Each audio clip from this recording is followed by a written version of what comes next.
అపోస్తలుడైన పౌలు హెబ్రీయులకు రాసిన పత్రిక 5వ అధ్యాయం మొదటికెళ్ళి 6వ లేఖనం వరకు చదువుకొని మనం ప్రార్థన చేసుకుందాం.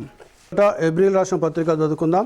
ఆ తర్వాత మార్కు సువార్త 6వ అధ్యాయంలోకి వెళ్ళి 38వ లేఖనంకి వెళ్ళి 37వ లేఖనంకి వెళ్ళి మనం చదువుకుందాం. నేను మొదలు చదువుతాను, మీరు వినండి. ప్రతి ప్రధాన యాజకుడు మనుషుల్లో నుండి ఏర్పరచబడిన వాడై పాపముల కొరకు అర్పణలను బలులను అర్పించుటకు దేవుని విషయమైన కార్యములు జరిగించుటకై మనుషుల నిమిత్తం నియమించబడను. తాను కూడా బలహీన చేత ఆవరించబడినందున అతడు ఏమీ తెలియని వారిడలను త్రోవ తప్పిన వారిడలను తాళమి చూపగలవాడై ఉన్నాడు. ఆ హేతువు చేత ప్రజల కొరకు ఎలాగో అలాగే తన కొరకును పాపం నిమిత్తము అర్పణ చేయవలసిన వాడై ఉన్నాడు. మరియు ఎవడును ఈ ఘనత తనకు తానే వహించుకున్నాడు కానీ అహరోను పిలబడినట్టుగా దేవుని చేత పిలబడిన వాడై ఈ ఘనత నొందును. అటువలే క్రీస్తు కూడా ప్రధాన యాజకుడగుటకు తన్ను తాను మహిమపరచుకోలేదు కానీ నీవు నా కుమారుడవు, నేను నిన్ను కనియున్నాను అని ఆయనతో చెప్పిన వాడే ఆయనను మహిమపరచను. ఆ ప్రకారమే నీవు మెల్కీసెదెకు యొక్క క్రమము చొప్పున నిరంతరము యాజకుడవై ఉన్నావు. అదేవిధంగా మార్కు సువార్త 6వ అధ్యాయము 37వ లేఖనంకి వెళ్ళి 42 వరకు మనం చదువుకుందాం. అందుకైన మీరు వారికి భోజనం పెట్టడనగా వారు మేము వెళ్ళి 200 దేనారముల రొట్టెలు కొని వారికి పెట్టుదమా అని ఆయనను అడిగాను. అందుకైన మీ యొద్ద ఎన్ని రొట్టెలున్నవి పోయి చూచుడని వారితో చెప్పాను. వారు చూచి తెలుసుకొని 5 రొట్టెలను 2 చేపలు ఉన్నవనని. అప్పుడు ఆయన పచ్చిక మీద అందరూ పంక్తులుగా కూర్చుండవలనని వారికి ఆజ్ఞాపింపగా వారు 100 మందు చొప్పునను 50 మందు చొప్పునను పంక్తులు తీర్చి కూర్చుండిరి. అంతటా ఆయన 5 రొట్టెలను 2 చేపలను పట్టుకొని ఆకాశం వైపు కనులెత్తి ఆశీర్వదించి ఆ రొట్టెలు విరిచి వారికి వడ్డించుటకు తన శిష్యులకు ఇచ్చి ఆ 2 చేపలను అందరికీ పంచిపెట్టెను. వారందరూ తిని తృప్తి పొందిన తర్వాత మిగిలిన చేపలను రొట్టె ముక్కలను 12 గంపలు ఎత్తిరి. ఆ రొట్టెలు తినిన వారు 5,000 మంది పురుషులు. దేవుడి వాక్యాన్ని దీవించునుగాక. మనం ప్రార్థన చేసుకుందాం. దయచేసి అందరూ తల వంచండి, చేతులు పైకెత్తి మనం ప్రార్థన చేసుకుందాం. దయగల మా తండ్రి నీకు వందనాలు చెల్లిస్తున్నాం నాయన. కృపగల మా తండ్రి నీకు స్తోత్రంలో చెల్లించుకుంటున్నాం. ఇంతవరకు నాయన పాటల చేత నీ పరిశుద్ధ నామాన్ని మేము స్తుతించాము నాయన, మహిపరచాము, గణపరచాము తండ్రి. మా స్తుతుల సింహాసనం ముందు ఆసీనుడవైన మా తండ్రి నిన్ను మా మధ్యలోకి ఆహ్వానిస్తున్నాం ప్రభా. మీరు మా మధ్యలోకి దిగిరండి పరిశుద్ధాత్మదేవ. నీవు చదవబడిన లేఖనము నీది ప్రభా. మరి నీ లేఖనాన్ని నేను మీరు విరిచి మాకు అందించమని మేము ప్రార్థన చేయించున్నాం. నేను శూన్యమైనాను, జీరో అయినాను, ప్రధాన పాపినైనాను తండ్రి. నన్ను మరుగుచేయండి, రంగస్థలమినికి మీరు దిగిరమ్మని మేము ప్రార్థన చేయించున్నాం నాయన. మనుషునితో మాట్లాడితే వ్యర్థము కానీ పరిశుద్ధాత్మదేవ నీవు మాతో మాట్లాడితే నాయన మేము జీవిస్తాము తండ్రి. ఎందుకంటే ప్రభా నీ వాక్యము జీవము గలది ప్రభా. నీ వాక్యంలో నిత్య జీవం ఉంది నాయన. నీకు స్తోత్రములు. దయామయుడమైన మా తండ్రి నీ కొందనములు ఈ మందిరం చుట్టూ ప్రభా, సంఘం చుట్టూ మీ అగ్నిని కంచెగా ఉంచండి. దుష్టుడు చేతకుండా వాని పన్నాగములను యేసు క్రీస్తు నామములో మేము బంధిస్తున్నాం తండ్రి. నీ కొందనాలు నీ ఆవరణను ఇక్కడ కుమ్మరించి నీ పరిశుద్ధాత్మ యొక్క ప్రసన్నత మా మొదలు కుమ్మరించమని మమ్మల్ని మేము తగ్గించుకుంటూ నీ నామాన్ని మహిపరుస్తూ గణపరుస్తూ మా ప్రభును మా రక్షకుడైన యేసు క్రీస్తు పరిశుద్ధ నామంలో ప్రార్థిస్తున్నాం తండ్రి, ఆమేన్. దయచేసి కూర్చుందాం. దేవునికి స్తోత్రం. హల్లెలూయా, హల్లెలూయా. సో మా కోసం ప్రార్థన చేయండి. మీ యొక్క ప్రార్థనలు ప్రతి వారం మీరు మోకరించిన ప్రతిసారి మా నిమిత్తం ప్రార్థన చేయాలి. నిన్న మేము బండి మీద వస్తూ ఉంటే రోడ్డు క్రాస్ అవుతుంటే కారు వచ్చి మమ్మల్ని గుద్దింది. ఇంకా దేవుని దయ వల్ల ఎలాంటి పెద్ద గాయములు అయితే ఏం కాలేదు. కానీ అర్షిని కింద పడి ఈ యొక్క వెన్నుపూస చాలా పెయిన్ ఉంది. నేను హాస్పిటల్ తీసుకొని చూపించడం జరుగుతుంది. అక్కడ ఏం కూడా అంటే బోన్ ఫ్రాక్చర్ అయినట్టు ఏమి లేదు. కానీ పెయిన్ మాత్రం చాలా దారుణంగా తాకింది. లేచి నిలబడలేకపోయింది, నడవలేకపోతుంది. దేవునికి స్తోత్రం. హల్లెలూయా. సో మీ అనుదిన ప్రార్థనలో మా కోసం ఎత్తిపట్టుకోండి. దేవుడు ఒకరి కోసం ఒకరు ప్రార్థించవాలని దేవుని యొక్క వాక్యం సెలవుస్తుంది. కాబట్టి ఎందుకంటే ప్రవక్త బ్రదర్ బ్రానమ్ అంటాడు, సాతానుగాడు ఎవరు వెంట పడతాడంటే విశ్వాసాల వెంట పడాడు వాడు. ఎవరైతే ఈ వర్తమానం ప్రకటించే దైవ సేవకులు ఉన్నారో వారిని కుంగదీయడం ప్రారంభిస్తాడు వాడు. కాబట్టి సంఘస్థులు విశ్వాసులు ఏం చేయాలంటే ఆ దేవుని సేవకు నిమిత్తము అతని కుటుంబ నిమిత్తము ప్రార్థించాలి. దేవుని స్తోత్రం. హల్లెలూయా. Compassion towards them. అనగా వారి మీద ఆయన కనికరము చూపించాడు, వారి వైపు కనికరం చూపించాడు. దేవునికి స్తోత్రం. హల్లెలూయా. ఈ యొక్క చిన్న అంశం మీద మనం దేవుని యొక్క వాక్యాన్ని ధ్యానం చేసుకుందాం. ఈరోజు అయితే మెల్కీసెదెకు, హూ ఈజ్ దిస్ మెల్కీసెదెక్ అనే వర్తమానంలోకి వెళ్ళి దేవుని యొక్క వాక్యాన్ని, ఇది ప్రవక్త బ్రదర్ బ్రానం ప్రసంగం ఇది. సో అందులో అదంతా కాదు, అందులో మనకు కావలసిన దాన్ని మనం ఈరోజు ధ్యానం చేసుకుందాం. ఎందుకంటే ఈ వర్తమానం అంతా ధ్యానం చేయాలంటే సమయం మనకు సరిపోదు. మనకు దేవునికి మహిమ. హల్లెలూయా. సో ఇక్కడ చూడండి, అపోస్తలుడైన పౌలు ఎబ్రీయులకు రాసిన పత్రిక, దేవునికి మహిమ కలుగును గాక, 5వ అధ్యాయము యాజకత్వం గురించి మాట్లాడుతున్నాడు. దేవునికి స్తోత్రం. హల్లెలూయా. అంటే యాజకుడు ఎక్కడికి వెళ్ళి స్టార్ట్ అయింది యాజకత్వం అంటే, ఐగుప్తు దేశంలోకి వెళ్ళి ఇశ్రాయేలు ప్రజలను చూడండి. ఇక్కడ మనం ఇందాక చదువుకున్నాము, ఇశ్రాయేలు ప్రజలను నడిపిస్తున్నప్పుడు దేవుని యొక్క సేవ చేయడానికి దేవుడు ఎవరిని 12 యాకోబుకు 12 మంది కుమారులు, ఈ 12 మంది కుమారులకు దేవునికి మహిమ కలుగును గాక. హల్లెలూయా. దేవునికి ఘనత కలుగును గాక. 12 మంది కుమారులకు కానాను దేశాన్ని పంచి ఇవ్వలేదు ఆయన. ఎంతమందికి పంచి ఇచ్చాడు అనగా 11 మందికి మాత్రమే కానాను దేశాన్ని పంచి ఇచ్చాడు. ఒక గోత్రం ఏంటిదనగా అది లేవీ గోత్రం. మోషే అహరోనులు జన్మించిన ఈ లేవీ గోత్రమును దేవుడు తన సేవ నిమిత్తము, తన మందిరము నిమిత్తము, తనకు యాజకత్వం చేయడం నిమిత్తము, ప్రజల యొక్క పాపాల నిమిత్తము, ప్రజల యొక్క అతిక్రమాల నిమిత్తము, ప్రజలను దైవ మార్గం నడిపించడం నిమిత్తము, ప్రజల గురించి దేవుని దగ్గర విజ్ఞాపన చేయడం నిమిత్తము వారిని ఏర్పాటు చేసుకున్నాడు. దేవునికి స్తోత్రం. హల్లెలూయా. హల్లెలూయా. సో అక్కడికి వెళ్ళి ఈ యాజకత్వం అనేది స్టార్ట్ అయింది.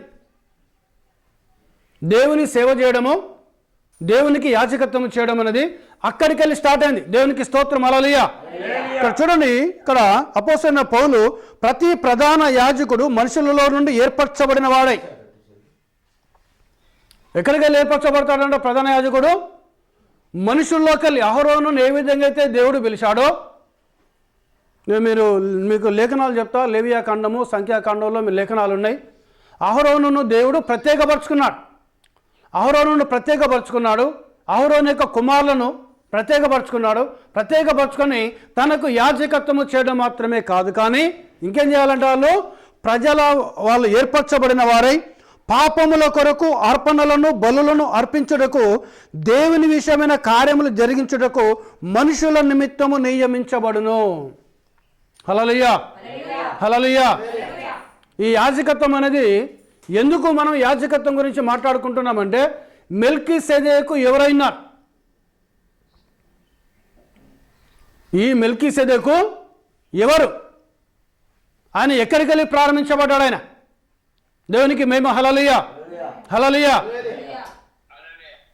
చూడండి, ఆ క్రమం చూస్తే వీళ్ళు మన దేవుని విషయమైన మనుషుల కొరకు, మనుషుల్లో నుండి ఏర్పరచబడిన వాడై పాపముల కొరకు అర్పణలను బలులను అర్పించుటకు, దేవుని విషయమైన కార్యములు జరిగించుటకు మనుషుల నిమిత్తము నియమించబడును. హల్లెలూయా. ఫర్ ఎగ్జాంపుల్, అక్కడ పాత నిబంధన గ్రంథంలో ధర్మశాస్త్రం ప్రకారము ఒక కుటుంబం యొక్క పెద్ద కానీ, కుటుంబంలో యజమానురాలు కానీ, వాళ్ళ పిల్లలు కానీ ఏదైనా ఒక పాపము చేసినప్పుడు ఆ కుటుంబం యొక్క పెద్ద ఒక దూడను కానీ, గొర్రెను కానీ, పావురములను కానీ, గువ్వలను కానీ వారి యొక్క స్థాయిని బట్టి తీసుకొని వచ్చి ప్రధాన యాజకుని దగ్గర పెట్టి, అయ్యా ఇదిగో నేను పలానా విషయంలో దేవుని వ్యతిరేకంగా పాపం చేశాను, దేవుని వ్యతిరేకంగా అపవిత్రపరచబడ్డాను, నా నిమిత్తమును, నా భార్య, నా పిల్లలు, నా కుటుంబ నిమిత్తము ఈ బలి పశువును వధించి మా కోసము దేవుని దగ్గర ప్రార్థన చేయి అని చెప్పినప్పుడు, ఆ ప్రధాన యాజకుడు ఆ బలి పశువును, అది గొర్రె కావచ్చు, ఎద్దు కావచ్చు, లేదా పావురములు కావచ్చు, గువ్వలు కావచ్చు, వారి యొక్క శక్తి కొలది వాటిని నీళ్ళతో కడిగి ఈ కుటుంబ యజమాని ఆ చేతులు పెట్టి అతను పాపాలన్నీ ఒప్పుకొని తర్వాత ఆ బలి పశువును కడుగుతాడు యాజకుడు. ప్రధాన యాజకుడు దాన్ని శుభ్రం కడుగుతాడు. ఆయన కడిగిన తర్వాత బలిపీఠం మీద పెట్టి దాన్ని వధించినప్పుడు ఆ బలిపీఠం మీదకి వెళ్ళి కారుతున్న రక్తమును తీసుకొని ఆ కుటుంబ యజమాని మీద చల్లడము ప్రారంభించినప్పుడు అతడు చల్లి అతని నిమిత్తము ప్రార్థన చేస్తాడు. హల్లెలూయా. ఈ కుటుంబ యజమాని చేసిన పాపాల నిమిత్తము తన భార్య కావచ్చు, తను కావచ్చు, తన పిల్లలు కావచ్చు, తన కుమారులు కావచ్చు, తన కుమార్తెలు కావచ్చు, తన కుటుంబస్తులు ఎవరు చేసినా వారి యొక్క పాపాల నిమిత్తము ఈ ప్రధాన యాజకుడు దేవుని దగ్గర ఆ బలిపశుని వధించి మోకరించి చేతులు పైకెత్తి దేవునికి ప్రార్థన చేసినప్పుడు దేవుడు ఈ ప్రధాన యాజకుని యొక్క ప్రార్థన విని ఆ యజమాని యొక్క ఆ కుటుంబ పెద్ద యొక్క వారి కుటుంబస్తుల యొక్క పాపాలను దేవుడు క్షమించడము ప్రారంభిస్తూ ఉంటాడు. హల్లెలూయా, హల్లెలూయా. అది ఒక సంవత్సరం వరకు. ఎన్ని రోజుల వరకు అండి? సంవత్సరం వరకు. దేవునికి మహిమ, హల్లెలూయా, దేవునికి ఘనత కలుగును గాక.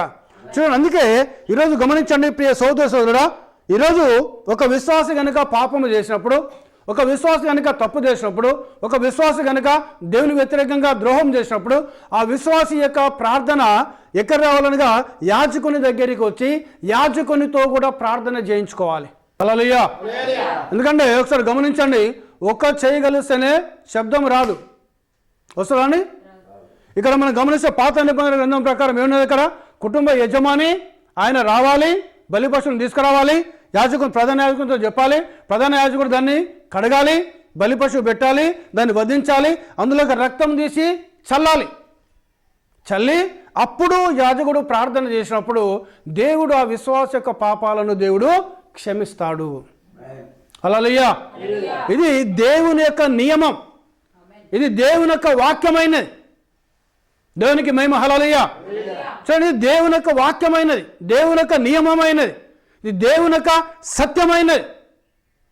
ఈరోజు చాలామంది ఆ రోజు దాతానము, కోరావు, అబీహులు వీళ్ళు కూడా లేచారు. మోషే ఒకడే యాజకుడా? మోషే అన్న అహరోనే ప్రధాన యాజకుడా? మేము పరిశుద్ధాత్మను పొందుకోలేదా? మేము కూడా దేవుని దయను పొందుకోలేదా? మాకు కూడా దేవుని శక్తి లేదా? మేము అబ్రాహాము సంతానము కాదా అని వీళ్ళకు వ్యతిరేకంగా లేచినప్పుడు దేవుడు ఏం చేసినగా వారి యొక్క ప్రార్థన దేవుడు అంగీకరించలేదు. దేవునికి స్తోత్రం, హల్లెలూయా. ఎవరి ప్రార్థన అంగీకరించాడు? మోషే మరలి మోకరించి ప్రార్థన చేసిన తర్వాత మోషే యొక్క ప్రార్థనను దేవుడు అంగీకరించాడు. దేవునికి మహిమ, హల్లెలూయా. ఇక్కడ కూడా మనం గమనించి చూడండి, ఇక్కడ మెల్కీసెదెక్. ఎందుకు ఈ మెల్కీసెదెక్? ఎక్కడ ప్రారంభించబడ్డాడు మెల్కీసెదెక్? పరిశుద్ధ గ్రంథంలో ఆయన ఎక్కడున్నాడు? ఈ మెల్కీసెదెక్ ఒక క్రమం అది. దేవునికి స్తోత్రం, హల్లెలూయా. చూడండి, ఈరోజు మనం అనుకుంటాం, నేను ప్రార్థన చేస్తే నా పాపాలు దేవుడు క్షమిస్తారు, నేను ప్రార్థన చేసిన అతిక్రమాలు దేవుడు క్షమిస్తారు, నేను ప్రార్థన చేస్తే నా తప్పులు దేవుడు క్షమిస్తారు అని ఈరోజు చాలామంది క్రైస్తవులు అనుకుంటున్నారు. కానీ గమనించండి ప్రియ సోదర సోదరుడా, ప్రధాన యాజకుని యొక్క ప్రార్థనతో కలుస్తేనే తప్ప నువ్వు ఒకవేళ పాపము చేస్తే నీ ప్రార్థన దేవుని దగ్గరికి వెళ్ళదు. నువ్వు అది ఒప్పుకొని దేవుని దగ్గర విడిచిపెట్టి దైవ సేవకుని చేత లేదా ప్రధాన యాజకుని చేత నువ్వు ప్రార్థన చేయించుకున్నప్పుడు అప్పుడు నీ పాపాలను దేవుడు క్షమిస్తాడు. దేవునికి మహిమ, హల్లెలూయా, దేవునికి ఘనత కలుగును గాక. అందుకే ఈ యాజకత్వం చేయడానికి దేవుడు ఏర్పాటు చేసుకున్నాడు. దేవునికి మహిమ కలుగును గాక. సో ఇది మనుషుల నిమిత్తం నియమించబడి తాను కూడా బలహీన చేత ఆవరించబడి ఉన్నందున అతడు ఏమీ తెలియని వారిడలను త్రోవ తప్పిన వారిడలను తాళమి చూపగలవాడై ఉన్నాడు. ఇప్పుడు వీళ్ళు కూడా ఎవరు? యాజకులు, ప్రధాన యాజకులు కూడా ఎవరు? వాళ్ళు కూడా బలహీనులే. యాజకులు, ప్రధాన యాజకులు కూడా బలహీనులే.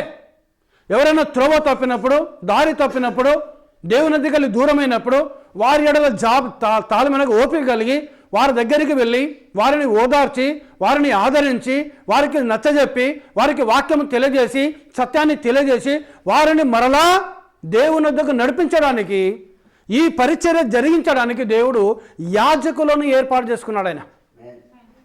హల్లెలూయా, హల్లెలూయా. ఎందుకంటే తాళమనగా ఓపిక కలిగి ఉండాలి. ఆ హేతు చేత ప్రజల కొరకు ఎలాగో అలాగే తన కొరకు కూడా. ఇప్పుడు యాజకులు ప్రజల కొరకు ప్రార్థించాలి, వారి పాపాల నిమిత్తము, వారి యొక్క అతిక్రమాల నిమిత్తం, వారి యొక్క దోషాల నిమిత్తము. అదేవిధంగా తన గురించి కూడా, తన పాపాలు, తన అతిక్రమాలు, తన దోషాల గురించి కూడా అతను కూడా దేవుని దగ్గర ప్రార్థన చేయాలి. హల్లెలూయా, హల్లెలూయా. సో ఇక్కడ చూడండి, ఇక్కడ యాజక ధర్మం. అందుకే మెల్కీసెదెక్ ఆయన ఎవరన్నా మెల్కీసెదెకు క్రమము చొప్పున, అనగా మనం ఏది చేసినా పోయిన వారం చూసాం, మనం క్రమముగాను మర్యాదగాను జరిగించమన్నాడు ఆయన. హల్లెలూయా, హల్లెలూయా. ఆయన అల్లరికి కర్త కాదు దేవుడు. యేసు ప్రభు ఎక్కడ కూడా అల్లరికి కర్త కాదు, ఆయన సమాధానపు కర్త. ఆయన దేవునికి మహిమకరం. నీ కుటుంబంలో నీ జీవితంలో సమాధానం ఉండాలనంటే యేసు క్రీస్తు కావాలని, ఇంకా చెప్పాలంటే మెల్కీసెదెకు కావాలని.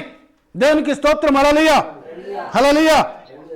మరియు ఎవడును ఈ ఘనత తనకు తానే వహించుకున్నాడు కానీ, ఏ మనుషుడు కూడా ఈ ఘనత, ఇది ఏంటిది? ఘనత. ఇది యాజకత్వము చేయడం అనేది ఒక హానర్. ఇది దేవుడు ఘనపరిచింది. ఇది నా అంతట నేను కానీ, నీ అంతట నువ్వు కానీ, మనంతట మనం కానీ ఎవరు మనం చేయలేం. రాజుల గ్రంథంలో ఒక రాజు ఉన్నాడండి. ఆయన దేశానికి రాజు, ఇజ్రాయెల్ దేశానికి రాజు. ఆయన ప్రధాన యాజకుడు కొంచెము ఆలస్యం చేశాడు దేవునికి బలి. ఈ రాజు వెళ్ళి ధూపార్తిని పట్టుకొని వెళ్ళి దేవుని యొక్క అతి పరిశుద్ధ స్థలంలోకి వెళ్ళి అర్పించినప్పుడు ఆ రాజు నొసట కుష్ఠం పుట్టింది. దేవునికి స్తోత్రం. హల్లెలూయా, హల్లెలూయా. అంటే చూడడానికి ఘనత ఇది. దేవుడు ఆయన ఏం చేశాడు? రాజుగా ఉండమని చెప్పాడు. రాజుగాను పరిపాలన చేయాలి. కానీ దేవుని మందిరం నిమిత్తము, ప్రజల పాపాల నిమిత్తము, ప్రజల అతిక్రమాల నిమిత్తం, ప్రజల యొక్క దోషాల నిమిత్తము బలులర్పించి ప్రార్థన చేయడానికి దేవుడు అహరోను వంశస్థులను ఏర్పాటు చేసుకున్నాడు. దేవునికి మహిమ. హల్లెలూయా. ఈ అహరోను వంశస్థులు చేయాల్సిన పనిని, యాజకులు చేయాల్సిన పనిని, ప్రధాన యాజకులు చేయాల్సిన పనిని, నేను దేశానికి రాజును కదా, నేను నా కింద సైన్యం ఉంది కదా, నాకు ఘనత ఉంది కదా అని ఈ రాజుపై చేసినప్పుడు ఏం చేశాడు? దేవుడు వెంటనే అతన్ని మొత్తడం ప్రారంభించాడు. అందుకే ఇక్కడ చూడండి, ఘనత తనంతట తాను ఎవడు వహించాడు. అహరోను పిలువబడినట్టుగా దేవుని చేత పిలువబడిన వాడై ఈ ఘనత పొందును. హల్లెలూయా. ఇప్పుడు మీ యాజకులు ఏం చేశాడనగా, మీ నిమిత్తము దేవునికి ప్రార్థన చేస్తా అంటారు. ఈరోజు నువ్వు దీవించబడుతున్నావు అనంటే నీ ఒక్కని ప్రార్థన ద్వారా, నీ ఒక్కదాని యొక్క ప్రార్థన ద్వారా దేవుని నిన్ను దీవించాడు. ప్రియ సోదరి సోదరుడా, దానికి తోడు యాజకుని యొక్క ప్రార్థన నీతో ఉండాలి. హల్లెలూయా, హల్లెలూయా. దేవుని యాజకత్వం చేస్తున్న ప్రధాన యాజకుడు కావచ్చు, యాజకులు కావచ్చు, లేవీలు కావచ్చు, వీరి చేసే ప్రార్థనను బట్టి దేవునిని ఆస్వాదించడము ప్రారంభిస్తాడు ఆయన. దేవునికి స్తోత్రం. హల్లెలూయా. అందుకే అహరోను పిలువబడినట్టుగా దేవుని చేత పిలువబడిన వాడై ఈ ఘనత పొందును. ఎవరిని పిలిచాడు దేవుడు? అహరోనును పిలిచాడు. దేవునికి మహిమ. హల్లెలూయా. దేవునికి ఘనత కలుగును గాక. ఇది దేవుడు ఆయనకి ఇచ్చిన ఘనత. అహరోనుకు, ఆయన కుమారులకు దేవుడు ఇచ్చిన ఘనత అయినది. ఎందుకంటే దేవుణ్ణి సేవించడం, దేవుని యొక్క మందిర పరిచయం చేయడం, అది దేవుని యొక్క ఘనత. అటువలే క్రీస్తు కూడా ప్రధాన యాజకుడు అగుటకు తన్ను తాను మహిమపరచుకోనలేదు. కానీ వాళ్ళు ఎక్కడికి తీసుకొచ్చాడు? అపోస్తలుడైన పౌలు యేసు ప్రభు దగ్గర తీసుకొచ్చాడు. దేవునికి మహిమ. హల్లెలూయా. యేసయ్య దగ్గర తీసుకొచ్చాడు. క్రీస్తు కూడా తనంతట తాను మహిమ పొందుకోలేదు. ఆయన తనంతట తాను ఆయన మహిమ పొందుకోలేదు. ఏమంటున్నాడు ఆయన? నీవు నా కుమారుడవు. ఇది ఎక్కడ ఉంది లేఖనము? కీర్తన 2వ అధ్యాయంలో ఉంటుంది. కుమారుడవు, నేను నేడు నిన్ను కనియున్నాను అని ఆయన ఎవరితో ఆయనతో చెప్పిన వాడే ఆయనను మహిమపరచను. హల్లెలూయా, హల్లెలూయా. చూడండి, యేసు ప్రభు కూడా ప్రధాన యాజకుడైన. ఎవరి నిమిత్తము ప్రధాన యాజకుడైన? మానవుల అందరి పాపాల నిమిత్తం. నా ఒక్కరి కోసమే ఆయన రాలేదు ఈ లోకానికి, మన సంఘం కోసమే రాలేదు ఆయన. ప్రపంచంలో ఉన్న ప్రతి మానవుని యొక్క పాపాల నిమిత్తము ఆయన ప్రధాన యాజకుడిగా వచ్చి ఆయన పరిహారము చెల్లించి ఈరోజు చూడండి బలిపీఠం మీద ఆయన బలి పశువుగా ఉండి, వధించబడిన గొర్రెపిల్లగా ఉండి ఆ బలిపీఠం మీకెళ్ళి ఆయన పరిశుద్ధ రక్తమును గారుస్తున్నాడు.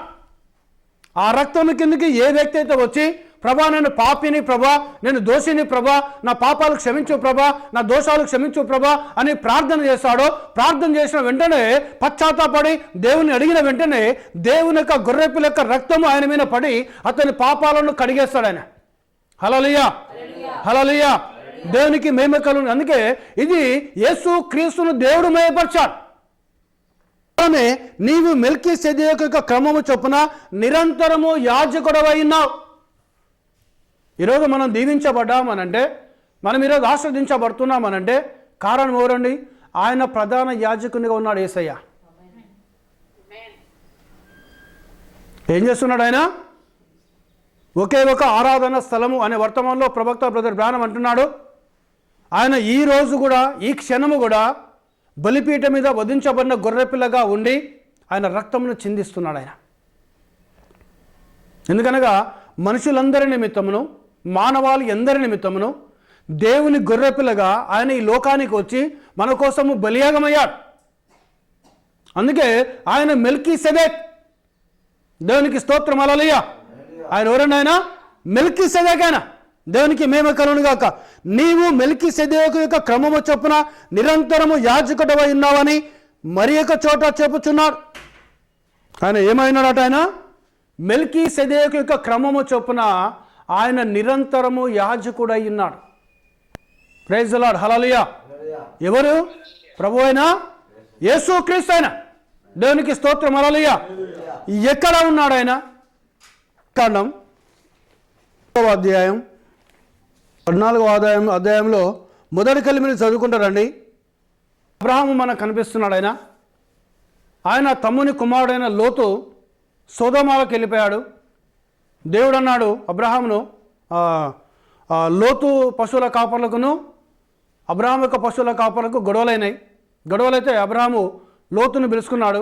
నీవు నేను రక్త సంబంధికులము, నీ పశువుల కాపర్లకు నా పశువులుగా గొడవలైనాయి కాబట్టి మనము గొడవ పెట్టుకొని మనం ఉండకూడదు. నువ్వు తూర్పు వైపు వెళ్తే నేను పశ్చిమ వైపు వెళ్తాను, నువ్వు ఉత్తరం వైపు వెళ్తే నేను దక్షిణం వైపు వెళ్తాను అని చెప్పినప్పుడు, నీవు అవకాశం తీసుకో కుమారుడా అని చెప్పినప్పుడు లోతు కన్నులెత్తి చూస్తే సొదొమ గొమొర్రా చాలా పచ్చగా ఉన్నది, తలతలలాడుతున్నది. దేవునికి స్తోత్రం, హల్లెలూయా, హల్లెలూయా. అది తలతలలాడుతున్నది, చాలా పచ్చగా ఉన్నది. లోతు చూశాడు, ఇక్కడ అంతా చాలా పచ్చగా ఉన్నది సొదొమ గొమొర్రా, నేను నా భార్య పిల్లలు మాకు కలిగిన సమస్తము సొదొమ గొమొర్రాకి వెళ్తామన్నారు. సొదొమ గొమొర్రాకి వెళ్ళారు. ఆ తర్వాత ఆ సొదొమ గొమొర్రాకు వ్యతిరేక దిశలో ఉన్నది అబ్రహాం ఎన్నుకోవాలి. అదేంటిది? రాళ్ళు, రప్పలు, ముళ్ళ పొదలు. అబ్రహాం అడుగుపెట్టిన స్థలం ఏంటిది? ఎడారి, రాళ్ళు, రప్పలు, ముళ్ళ పొదలు. కానీ దేవునికి స్తోత్రం, హల్లెలూయా. ఏదైతే అబ్రహాం ఎన్నుకున్నాడో ఆ స్థలంలో దేవుడు దీవించాడు. అదే ఈరోజు కానాన్. ఆ రోజు కానాన్, కానీ ఈరోజు అది ఇశ్రాయేలు దేశమైనది. దేవునికి మహిమ, హల్లెలూయా. సో అబ్రహాము ఆ రాళ్లల్లో, ఆ రప్పలల్లో, ఆ ముళ్ళ పొదల్లో అడుగుపెట్టి దానంతా చెదులు చేసుకుంటే తొలకరి వర్షము చేత, కడవరి వర్షము చేత ఆ స్థలమును దేవుడు దీవించడము ప్రారంభించాడు. నా కనుచూపు, నా కనుదృష్టి సంవత్సరాది మొదలుకొని సంవత్సరాంతము వరకు కూడా దాని మీద ఉండును అన్నాడు ఆయన. హల్లెలూయా. కానీ చూడండి, ఈరోజు అబ్రహాము ఏ స్థలం అయితే అడుగు పెట్టాడో ఆ స్థలంలో దేవుడు దీవించాడు. ఆయన కుమారుడై ఇస్సాకు ఏ స్థలం అడుగు పెట్టాడో ఆ స్థలమును దీవించాడు. ఆయన కుమారుడైన యాకోబు ఏ స్థలంలో అడుగు పెట్టాడో ఆ స్థలమును దీవించాడు. యాకోబు కుమారుడైన యోసేపు ఏ స్థలంలో అడుగు పెట్టాడో ఐగుప్తులో ఆయన అడుగు పెడితే ఐగుప్తును కూడా దేవుడు దీవించాడు. హల్లెలూయా, హల్లెలూయా. ఇది అబ్రహాము యొక్క సంతానమునకున్న దేవుని యొక్క కృప. ఈరోజు మనము కూడా మీరు యేసుప్రభు అన్నాడు, మీరు అబ్రహాము పిల్లలైతే అబ్రహాము చేసిన క్రియలు మీరు చేస్తారన్నాడు. దేవునికి స్తోత్రం, హల్లెలూయా, హల్లెలూయా. చూడండి, ఇక్కడ ఆ తర్వాత అక్కడ అయిన తర్వాత ఏమైందంటే, ఇక సొదొమ గొమొర్రా మీద దాదాపు 4-5 దేశాల రాజులు దాడి చేసి వాళ్ళని జయించి సొదొమ రాజును, గొమొర్రా రాజును, వాళ్ళకున్న సమస్తమును, వాళ్ళతో పాటు లోతు యొక్క భార్యను, లోతుకున్న సమస్తమును చెరపట్టుకుని వెళ్ళిపోతూ ఉంటారు. వెళ్ళిపోతున్నప్పుడు ఈ విషయం అబ్రహాముకు తెలుస్తుంది. అబ్రహాము తన యొద్దన్న యోధులను 318 మంది యోధులు ఇంచుమించుగా వాళ్ళని తీసుకొని వెళ్ళి ఆ 4 దేశాల రాజులను జయించి సొదొమ రాజును విడిపించాడు, గొమొర్రా రాజును విడిపించాడు, అదే లోతును కూడా విడిపించి అంతా వాళ్ళకి ఇచ్చేశాడు. దేవునికి స్తోత్రం, హల్లెలూయా. విడిపించి వచ్చిన తర్వాత ఈ సొదొమ రాజు ఏమంటుండంటే, తన బంగారమును, వెండిని, ఐశ్వర్యం తీసుకొచ్చి అబ్రహాముకి ఇచ్చి, ఇది నువ్వు తీసుకో అబ్రహాం అంటే, నువ్వు ఒక మనుషుని చేత నేను దీవించబడకూడదు, నేను ఏ దేవునైతే సేవిస్తున్నానో ఆ దేవుడే నన్ను దీవించాలి. దేవునికి స్తోత్రం, హల్లెలూయా అని ఒట్టు పెట్టుకున్నాడు ఆయన.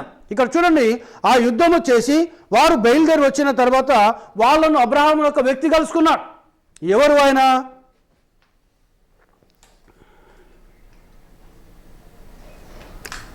14వ అధ్యాయము 17వ లేఖనకి వెళ్ళి చదవండి. 16కి చదవండి. ఆదికాండం 14వ అధ్యాయం 16వ లేఖనకి వెళ్ళి ఆస్తి యావత్తు తిరిగి తెచ్చి తన తమ్ముడైన లోతును అతని ఆస్తిని స్త్రీలను ప్రజలను తిరిగి తీసుకొని వచ్చాను. అతడు కదొర్లాయోమోరును అతనితో కూడానున్న రాజులను ఓడించి తిరిగి వచ్చినప్పుడు సొదొమరాజు అతనిని ఎదుర్కొనుటకు రాజు లోయ అను షావే లోయ మట్టుకు బయలుదేరి వచ్చాను. మరియు షాలేము రాజైన మెల్కీసెదెకు రొట్టెను ద్రాక్షారసమును తీసుకొని వచ్చాను. అతడు సర్వోన్నతుడగు దేవుని యాజకుడు. హల్లెలూయా. యాజకత్వం ఎక్కడికి వెళ్ళి ప్రారంభించబడిందండి? అబ్రహాము దగ్గరికి వెళ్ళి స్టార్ట్ అయింది. లోతు యొక్క ఆస్తిని, ఆయన యొక్క భార్యను, ఆయన యొక్క పిల్లలను అన్నీ తీసుకొని వచ్చి లోతుకి ఇచ్చేశాడు. ఆయన ఇచ్చేసిన తర్వాత షావే అనే లోయలో ఆయన విశ్రాంతి తీసుకున్నప్పుడు ఆయన ఒక వ్యక్తి కలుసుకున్నారు. ఎవరు కలుసుకున్నారు ఆయన దగ్గరికి? షాలేము రాజు వచ్చాడు. హల్లెలూయా, హల్లెలూయా. దేవునికి మహిమ కలుగును గాక. ఈ షాలేము రాజు వచ్చి ఆయనకేమిచ్చాడు? రొట్టెను ద్రాక్షారసమును ఇచ్చాడు. అంతేనండి? వాస్తవమా కదా? ద్రాక్షారసమును ఇచ్చాడు. ఇచ్చి ఏమంటున్నాడు ఆయన? ఇచ్చి అతడు సర్వోన్నతుడు దేవుని యాజకుడు. ఈరోజు మనకు దేవుడు ఏమిస్తాడు? రొట్టెని ఇస్తున్నాడు, ద్రాక్షారసం ఇస్తున్నాడు. ఆయన రొట్టె అనగా దేవుని వాక్యమైనది. హల్లెలూయా. ద్రాక్షారసం అనగా పరిశుద్ధాత్మకు సాదృశ్యమైనది. దేవునికి మహిమ కలుగును గాక. నూనె కూడా పరిశుద్ధాత్మకు సాదృశ్యమైనది. దేవునికి మహిమ. హల్లెలూయా, హల్లెలూయా. నేను నిజమైన ద్రాక్షావళిని అన్నాడు యేసయ్య. అనలేదా అండి? అన్నాడా లేదా? మీరు తీగలు నాలో ఉంటేనే తప్ప నాకు వేరుగా ఉండి మీరు ఏమీ చేయలేరు. నాలో ఉంటేనే మీరు ఫలిస్తారు. ఆయన నిజమైన ద్రాక్షావళిన. ఈరోజు మనం ఎక్కడ ఉండాలి? యేసు క్రీస్తులో ఉండాలి. మనం ఫలించాలంటే, మనం దీవించబడాలంటే, మనం ఆస్వాదించబడాలంటే, మనం ఆత్మీయ స్థితిలో ఉన్నతమైన స్థితిలో మనం ఉండాలంటే మనము ద్రాక్షావళి, నిజమైన ద్రాక్షావళిలో ఉండాలి మనం. హల్లెలూయా, హల్లెలూయా. ఆ నిజమైన ద్రాక్షావళి ప్రభువైన యేసు క్రీస్తు అయినాడు. దేవునికి మహిమ కలుగును గాక. ఏమిచ్చాడు ఆయన? రొట్టెనిచ్చాడు, ద్రాక్షారసం ఇచ్చాడు. ఎవరు తీసుకొచ్చారు? షాలేము రాజు. ఆయన ఎవరనైనా? షాలేము రాజు. ఇంకొకటినే దేవుని యాజకుడైన. హల్లెలూయా, హల్లెలూయా. చూడండి, రొట్టె దేనికి? వాక్యమునకు సాదృశ్యమైనది. అంతేనా అండి? అవునా కదా? మనుషుడు రొట్టె వలన మాత్రమే కాదు కానీ దేవుని నోట నుండొచ్చు ప్రతి మాట వలన అతడు జీవించును లేదా బ్రతుకును. హల్లెలూయా. ఈ రొట్టె దేనికి సాదృశ్యం? దేవుని వాక్యమునకు సాదృశ్యమనే. దేవునికి స్తోత్రం. హల్లెలూయా. ఇక్కడ షాలేము రాజునికి దేవుని యొక్క వాక్యమును ఇస్తున్నాడు. ఆ యాజకుడికి దేవుని యొక్క వాక్యమును ఇస్తున్నాడు. ఆ ప్రధాన యాజకునికి దేవుని యొక్క వాక్యం ఇస్తున్నాడు. ఇంకేంటిది? ద్రాక్షారసం ఇస్తున్నాడు. నీకు పరిశుద్ధాత్మని ఇస్తున్నాడు ఆయన. సోదర ప్రేమనిస్తున్నాడు ఆయన. దేవునికి స్తోత్రం. హల్లెలూయా, హల్లెలూయా. ఇవి ఇచ్చిన తర్వాత ఎవరికి ఇచ్చాడు? ఈయన అబ్రాహాముకి ఇచ్చాడు. చదవమా. అప్పుడు అతడు అబ్రాహామును ఆశీర్వదించి ఆకాశమునకును భూమికిని సృష్టికర్తయున సర్వోన్నతుడైన దేవుని వలన అబ్రాహాము ఆశీర్వదించబడును గాక అనియు నీ శత్రువులను నీ చేతికి అప్పగించిన సర్వోన్నతుడగు దేవుడు స్తుతించబడును గాక అనియు చెప్పాను. అప్పుడు అతడు అన్నింటిలో ఇతనికి 10వ వంతు ఇచ్చాను. సొదొమరాజు మనుషులను నాకిచ్చి ఆస్తిని నీవే తీసుకోమని అబ్రహాముతో చెప్పగా అబ్రాము నేనే అబ్రామును ధనవంతునిగా చేసితినని నీవు చెప్పకున్నట్లు ఒక్క నూలు పోగైనను చెప్పుల వారైనను నీ వాటిలో ఏదైనా తీసుకొనని ఆకాశమునకును భూమికిని సృష్టికర్తయునై సర్వోన్నతుడును దేవుడునైనా యెహోవా ఎదుట నా చెయ్యి ఎత్తి ప్రమాణము చేసి ఉన్నాను. హల్లెలూయా, ఈ సొదొమ రాజు షాలేము రాజు వచ్చి ఈయనను దీవించిన తర్వాత సొదొమ రాజు చేయమంటున్నాడు, ఈ వస్తువులు నేను నాకు ఇచ్చేసి బంగారం నువ్వు తీసుకుంటున్నాడు. హల్లెలూయా. కనుక చూడండి, ఈ యొక్క షాలేము రాజు వచ్చి ఏమని దీవిస్తున్నాడు? ఆయన సర్వోన్నతుడకు దేవుని చేత అబ్రాహాము ఆశీర్వదించబడును గాక. హల్లెలూయా, హల్లెలూయా. ఈరోజు ఒక విశ్వాసి ఎవరి చేత దీవించబడాలి ప్రియ సోదరుడు అనగా సర్వోన్నతుడైన దేవుని చేతను దీవించబడాలి. నిన్ను దీవించేది ఎవరని?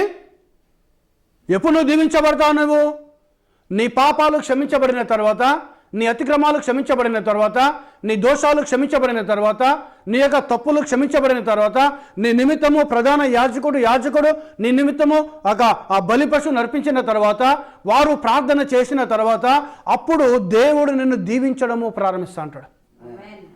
హల్లెలూయా. అదే కదండి అక్కడ ఎబ్రీ పత్రికలో అపోస్తలుడైన పౌలు అదే చెప్తున్నాడు కదా. దేవునికి స్తోత్రం. హల్లెలూయా. ఈరోజు మనం అనుకుంటాం, నేను ప్రార్థన చేస్తే నన్ను దేవుడు దీవించాడు, నేను ప్రార్థన చేస్తే నా పిల్లలను దేవుడు దీవించాడు, నేను ప్రార్థన చేస్తే నా బంధువులను దేవుడు దీవించాడు, నేను ప్రార్థన చేస్తే నా స్నేహితులను దేవుడు దీవించాడు, నేను ప్రార్థన చేస్తే నా కుటుంబం దీవించబడింది. నువ్వు ఊరికే దీవించబడలేదు. ఒక యాజకుని ఇచ్చాడు దేవునికి. యాజకుని ధర్మం జరిగించే యాజకుని చేత అతడు చేసే ప్రార్థన ద్వారానే నువ్వు దీవించబడుతున్నావు. హల్లెలూయా, హల్లెలూయా. ఇక్కడ చూడండి ఏం చేస్తున్నాడు ఈయన. బ్లెస్ చేశాడు, రొట్టెనిచ్చాడు, ద్రాక్షరసం ఇచ్చాడు. ఏం చేస్తున్నాడు దేవుడు? షాలేము రాజు ఏం చేస్తున్నాడు? ఈయనను ఆశీర్వదిస్తున్నాడు. మరియు షాలేము రాజు అయిన మెల్కీసెదెకు రొట్టెను ద్రాక్షరసము తీసుకొని వచ్చను. అతడు సర్వోన్నతుడు దేవుని యాజకుడు. ఇక్కడ మెల్కీసెదెకు, షాలేము రాజు ఎవరండి? మెల్కీసెదెకు అయినాడు. హల్లెలూయా. ఇప్పుడు అపోస్తలుడైన పౌలు ఈ మెల్కీసెదెకు ఎవరని చెప్తున్నాడు? ఎబ్రీ పత్రిక 5వ అధ్యాయంలో యేసుక్రీస్తు అని చెప్తున్నాడు. హల్లెలూయా. అవునా కదా? వాస్తవమా కాదండి? అంటే ఇక్కడ అబ్రాహామును కలుసుకున్న వ్యక్తి ఎవరైనారు? ఇక్కడ ప్రభు అయిన యేసుక్రీస్తు అయినాడు. దేవునికి మహిమ. హల్లెలూయా. ఆయన థియోఫనీ అనే శరీరములో ఆయనను అబ్రాహామును కలుసుకున్నాడు. ఆయన వచ్చింది ఏ విధంగా వచ్చాడు? ఆయన ఒక యాజకునిగా వచ్చాడు. వాక్యమునిచ్చాడు, పరిశుద్ధాత్మనిచ్చాడు, సహోదర ప్రేమనిచ్చాడు. అవునండి. ఇప్పుడు ఆయన సహోదర ప్రేమ చూపించండా? తన తమ్ముడు చెరపట్టబడ్డాడు, తమ్ముని కుమారుడు పరిగెత్తుకుంటూ వెళ్ళి కొద్ది మందిని తీసుకొని వెళ్ళి ప్రార్థన చేసుకొని వెళ్ళి ఆ శత్రువులను జయించాడు. వాళ్ళ దగ్గరికి వాళ్ళను విడిపించుకొని వచ్చేసాడు. ఆయన ఇచ్చి తన లోతు యొక్క ఆస్తిని, లోతు యొక్క భార్యను, పిల్లలను సమస్తమును ఇచ్చేశాడు. హల్లెలూయా, హల్లెలూయా. ఇక్కడ ఏం కనబడుతుంది? ఇక్కడ సహోదర ప్రేమ. ద్రాక్షారసం అంటే సహోదర ప్రేమ సాదృశ్యం అనేది. ద్రాక్షారసం పరిశుద్ధాత్మ సాదృశ్యం అనేది. రొట్టె దేవుని యొక్క వాక్యంలో సాదృశ్యం అనేది. హల్లెలూయా, హల్లెలూయా. ఈరోజు దేవుడు నీకు రొట్టెనిస్తున్నాడు, అనగా జీవ ఆహారం ఇస్తున్నాడు. ఆయన మరుగైన మన్నాను నీకు ఇస్తున్నాడు. ఆయన దేవునికి మహిమ. హల్లెలూయా, హల్లెలూయా. మీరు చూడండి, ఆకాశమికెళ్ళి ఇశ్రాయేలు అరణ్యంలో పోతున్నప్పుడు మన్నాను కురిపించాడు. ఎప్పుడు తీసుకోమన్నాడు మన్నాను? సూర్యుడు అస్తమించక ముందు మీరు వెళ్ళి మన్నాను తీసుకొని మీ ఇంట్లో స్టోర్ చేసుకోమన్నాడు. ఆయన చేసుకొని ఏమన్నాడు? 6 దినాలు మన్నాను తీసుకోండి, మళ్ళీ దాన్ని ఏం చేయాలి? ఉదయం వరకు ఉంచొద్దాని, ఆ మన్నాను మొత్తం భుజించేసేయాలి. కానీ 6వ దినం నాడు ఎక్కువగా మీరు సమకూర్చుకొని మన్నాను. హల్లెలూయా. ఎందుకనగా 7వ దినమునకు ఆ మన్నా మీకు ఆహారముగా ఉంటుంది అన్నాడు. 7వ దినం అది కుళ్ళిపోలేదు ఆ మన్నా. దేవునికి స్తోత్రం. హల్లెలూయా. దేవుడు ఏదైతే చెప్పాడో అది ఆస్తి జరిగింది అక్కడ. ఇప్పుడు ఆ మన్నా ఎవరైనారు? దేనికి సదృశ్యము? ఈరోజు ప్రతి కాలానికి దేవుని చేత పంపబడిన వర్తమానమునకు సాదృశ్యం అనేది మన్నా. హల్లెలూయా. ఆ సజీవమైన మన్నా, ఆ మరుగయ్యున్న మన్నా ఈరోజు ఏదో కాదు ప్రియ సోదరుడా. ఈరోజు ఎఫెసు కాలంలో పౌలు చేత వచ్చిన వర్తమానం, స్ముర్నా కాలంలో ఐరేని చేత వచ్చిన వర్తమానం, ఆ తర్వాత ఎఫెసు, స్ముర్నా, పెర్గమ కాలంలో పరిశుద్ధ మార్టిన్ ద్వారా వచ్చిన వర్తమానం, ఆ తర్వాత తుయతేరా, కొలమో ద్వారా వచ్చిన వర్తమానం, ఆ తర్వాత ఫిలదెల్ఫియా, దానికి జాన్ వెస్లీ ద్వారా వచ్చిన వర్తమానం, సార్దీసు మార్టిన్ లూథర్ ద్వారా వచ్చిన వర్తమానం, ఆ తర్వాత ఫిలదెల్ఫియా జాన్ వెస్లీ ద్వారా వచ్చిన వర్తమానం, లవోదికయ ఈ కాలానికి ప్రవక్త బ్రదర్ బ్రానమ్ ద్వారా వచ్చిన వర్తమానం అయినది. హల్లెలూయా, హల్లెలూయా. సో ఈ 6 వర్తమానాలు కుళ్ళిపోయినాయి. ఎఫెసులో ఉన్న సంఘ వాళ్ళు చివరి అపోస్తలుడైన పౌలు ఉన్నంత వరకు కూడా వాక్యం నిలబడింది. యేసుక్రీస్తు నామములో బాప్తిసం ఇచ్చారు, దేవుడు ఒకడే అని బోధించారు. ఎప్పుడైతే ఐరేనియస్ తర్వాత ఎప్పుడైతే ఇక 3వ శతాబ్దం స్టార్ట్ అయిందో వారు ఒక సంస్థగా మార్చబడ్డారు. చివరి అపోస్తలుడు బ్రతికున్నంత వరకు సంఘం ఒక సంస్థగా మార్చబడలేదు. దేవునికి మహిమ. హల్లెలూయా. ఒక సంస్థగా మార్చబడలే సంఘం. చివరి అపోస్తలుడు చనిపోయిన ప్రభులో నిద్రించిన తర్వాత 325వ శతాబ్దము కాన్స్టాంటినోస్ చక్రవర్తి నైసియా ఆలోచన సభను పెట్టి అక్కడ ఒక సంస్థను చేసేశాడు. ఆ సంస్థనే రోమన్ క్యాథలిక్ అయినది. హల్లెలూయా. ఈ అప్పటికెళ్ళి దైవత్వం ఒక మర్మముగా ఉన్నది, బాప్తిజం ఒక మర్మముగా ఉన్నది. ఎప్పుడు దాన్ని బయలుపరచబడాలి? 7వ దూత పలుకు దినంలో అతడు బూర ఊదబోచుండగా దేవుడు తన దాసులకు ప్రవక్తలకు తెలిపిన సువార్త ప్రకారము దేవుని మర్మము సమాప్తం. హల్లెలూయా, హల్లెలూయా. 7వ సంఘకాలంలో అనగా 7వ సంఘకాలానికి ఏ వ్యక్తి అయితే ప్రవక్తగా ఉంటాడో ఆ ఏలియా ఆత్మ కలిగి, ఏలియా శక్తి కలిగి ఆయన వచ్చినప్పుడు దైవత్వం యొక్క మర్మాన్ని బయలుపరుస్తాడు. ఆ తర్వాత బైబిల్లో ఉన్న మర్మములన్నింటిని కూడా బయలుపరుస్తాడు. హల్లెలూయా, హల్లెలూయా.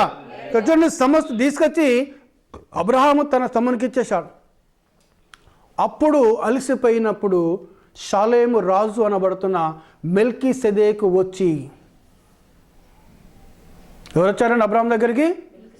మెల్కీసెదెకు వచ్చాడు. హల్లెలూయా. వచ్చి అబ్రహాముకు రొట్టెను ద్రాక్షరసం ఇచ్చి ఆయన భుజించిన తర్వాత మెల్కీసెదెకు ఆయనను దీవిస్తున్నాడు. హల్లెలూయా. మానవుడు దీవించబడ, మనుషుని చేత మనం దీవించబడం. హల్లెలూయా. మనుషులు చేసే ప్రార్థన ద్వారా, యేసు క్రీస్తు నామము ద్వారా మనం దీవించబడతాం. హల్లెలూయా, హల్లెలూయా. యాజకులు చేసే ప్రార్థన ద్వారా నువ్వు పాపం చేసుకోవచ్చు, నువ్వు అబద్ధమైన పాపమే. నీ నిమిత్తం యాజకుడు ప్రార్థన చేస్తా ఉంటాడు. యాజకుడు చేసే ప్రార్థన దేవుడు అంగీకరించి నిన్ను దీవించడము ప్రారంభిస్తా అంటాడు ఆయన. హల్లెలూయా, హల్లెలూయా. అది దేవుని యొక్క క్రమం. మెల్కీసెదెకు వచ్చి రొట్టెనిచ్చాడు, ద్రాక్షరసం ఇచ్చాడు, అబ్రాహాముకి ఇచ్చి అబ్రాహామును ఏమంటున్నాడు? సర్వోన్నతుడగు దేవుని చేత ఆకాశమునకు భూమికిని సృష్టికర్త అయిన సర్వోన్నతుడైన దేవుని వలన అబ్రాహాము ఆశీర్వదించబడునుగాక. హల్లెలూయా. ఈరోజు ఎవరి చేత నువ్వు దీవించబడాలి? ఇప్పుడు ఈ మెల్కీసెదెకు ఎవరు? యాజకుడు ఆయన. అవునా అండి? యాజకుడు నిన్ను దీవించాలి, నిన్ను ఆస్వాదించాలి, అప్పుడు నువ్వు దీవించబడతావు. ఎందుకంటే మెల్కీసెదెకు దీవిస్తున్నాడు అక్కడ. మెల్కీసెదెకు వచ్చి ఆకాశమునకు భూమికి సృష్టికర్త అయిన సర్వోన్నతుడు దేవుని చేత అబ్రాహాము ఆశీర్వదించబడునుగాక. హల్లెలూయా. ఇంకేమంటున్నాడు ఆయన? నీ శత్రువులను నీ చేతికి అప్పగించిన సర్వోన్నతుడకు దేవుడు స్తుతించబడునుగాక అనియు. నీ శత్రువులను నీ చేతికి అప్పగించిన సర్వోన్నతుడకు దేవుడు స్తుతించబడునుగాక. ఎవరు వచ్చి బ్లెస్ చేస్తున్నారు అబ్రహామును? మెల్కీసెదెకు వచ్చి అబ్రహామును దీవిస్తున్నాడు. థియోఫనీ అనే శరీరంలో వచ్చాడు ఆయన. అబ్రహామును ఆస్వాదిస్తున్నాడు. దేవునికి మహిమ. హల్లెలూయా. అబ్రహాం ఏం చేస్తున్నాడు అక్కడ? ఆశీర్వాదం పొందుకొని, రొట్టెను ద్రాక్షను పొందుకొని ఆయన ఏం చేస్తున్నాడు ఆయన? అప్పుడు అతడు అన్నింటిలోనూ ఇతనికి 10వ వంతు ఇచ్చాను.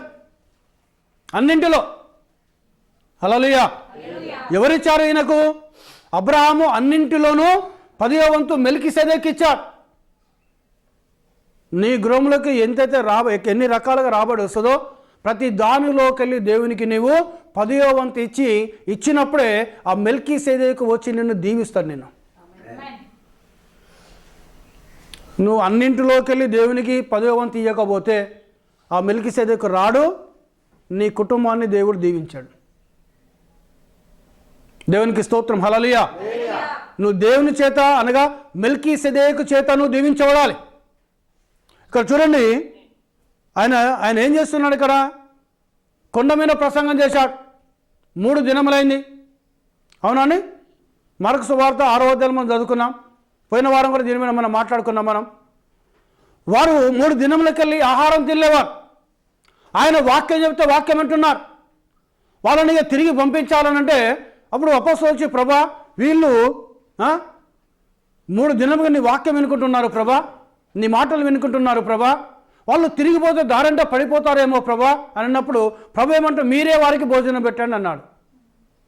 అప్పుడు తోమ ఏమంటున్నాడు, ఎన్ని దేనారములు తీసుకొచ్చి పోయి కొనుక్కొని వచ్చినా ఇంత జనాంగానికి భోజనం మేము పెట్టలేము ప్రభా అన్నాడు.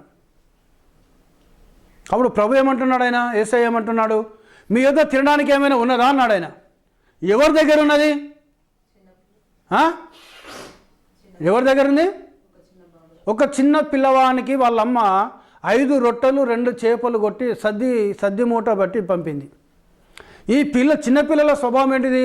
ఆకలి ఏంటంటే తినేస్తారు వాళ్ళు. వాస్తవమా కదా? దేవుని స్తోత్రం, హల్లెలూయా. ఈ పిల్లవాడు యేసయ్య మాటలు విని మైమర్చిపోయారు.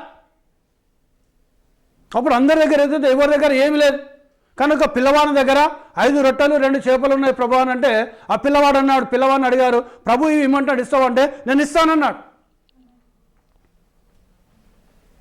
ఎవరికి ఇచ్చాడు అది? యేసు ప్రభు అడిగాడు. హల్లెలూయా.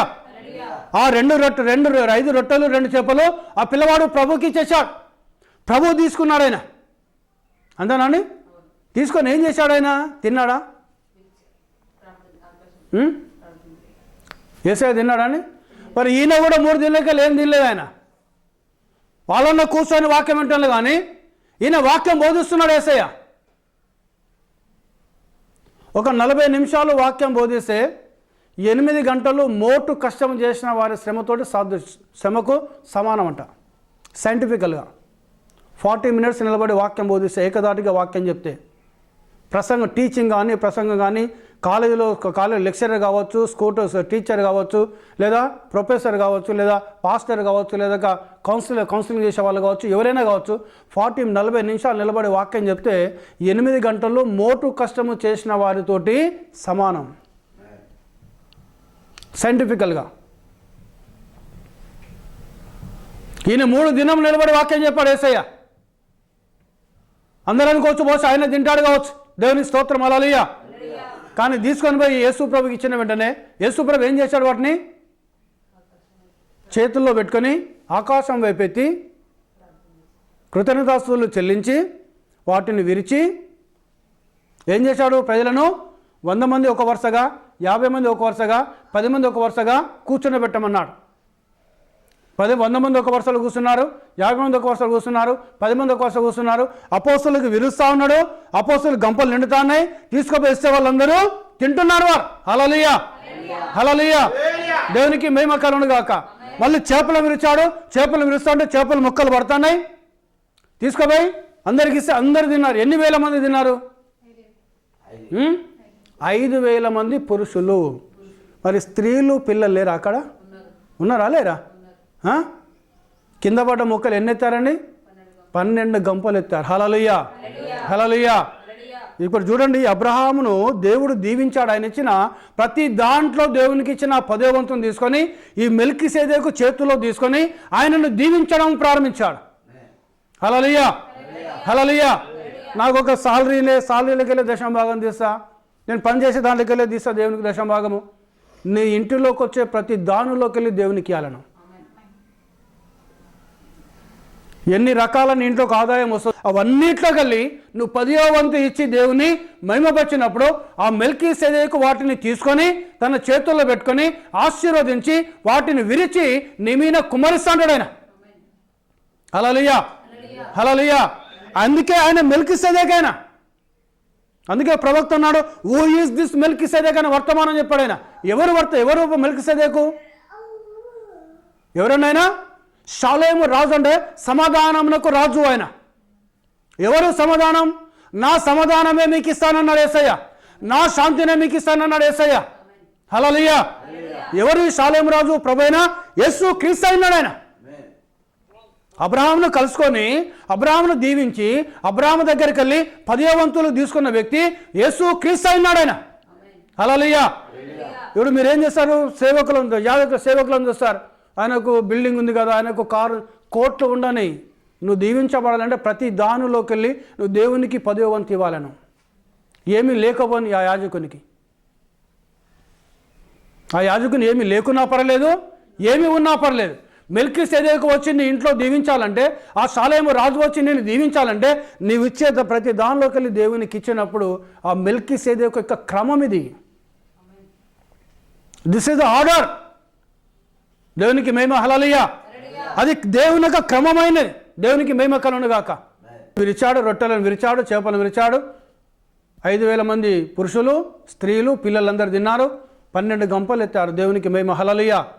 ఈరోజు నీవు ఒక దేవుని కుమారునవు, దేవుని కుమార్తె అంటే నువ్వు మల్టిపుల్ బ్లెస్సింగ్స్ దేవుని దగ్గరికి వెళ్ళి పొందుకోవాలి. విస్తారమైన ఆశీర్వాదాలు నీ మీద కుమ్మరించబడాలి. దేవునికి స్తోత్రం. హల్లెలూయా. హల్లెలూయా. ఎన్ని దీవెనలండి? విస్తారమైన దీవెనలు.